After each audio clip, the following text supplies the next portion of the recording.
आज हम बात करेंगे नील विद्रोह के बारे में। नील विद्रोह जो कि एग्जाम में कई बार पूछा गया है, तो इसमें जितने भी इम्पोर्टेंट होंगे एग्जाम के दृष्टिकोण से हर एक पॉइंट पर हम लोग क्या करेंगे, नजर डालेंगे। ठीक है, अगर देखें तो नील विद्रोह तो ये 1859-60 में हुआ था। पश्चिम बंगाल के नदिया जिले के गोविंदपुर गांव में ये आंदोलन शुरू किया गया था। किसके द्वारा? विष्णु विश्वास और दिगंबर विश्वास के नेतृत्व में ये आंदोलन हुआ था। क्यों हुआ था ये आंदोलन? तो क्या हुआ था कि जो अंग्रेज थे वो किसानों से नील की खेती जबरदस्ती करा रहे थे, उनको उसके लिए बाध्य कर रहे थे। तो इसके लिए ददनी प्रथा स्टार्ट की गई थी। ददनी प्रथा क्या थी कि जो अंग्रेज थे वो जमींदार किसानों को एडवांस राशि दे करके नील की खेती करने के लिए उन्हें बाध्य कर रहे थे। तो इसके लिए ददनी प्रथा का भी कॉन्सेप्ट आया था। तो ये ददनी प्रथा क्या थी ये मैंने बता दिया, ये आप ध्यान रखिएगा। क्लियर?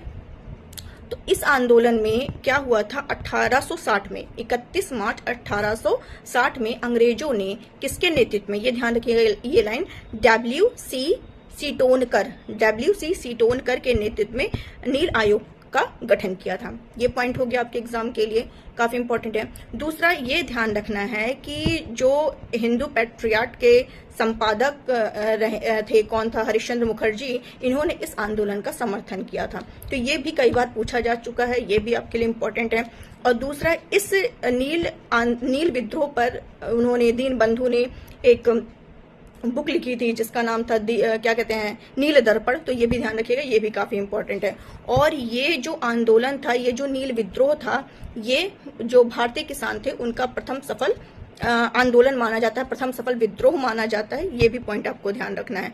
और दूसरी चीज क्या ध्यान रखना है कि कैनिंग ने एक स्टेटमेंट दिया था इस विद्रोह के लिए कि जितनी चिंता हमें 1857 के विद्रोह की है उतनी ही चिंता हमें इस नील विद्रोह की है। तो ये सारे पॉइंट जो एग्जाम के पॉइंट ऑफ व्यू से इंपॉर्टेंट थे वो मैंने आपको बता दिया।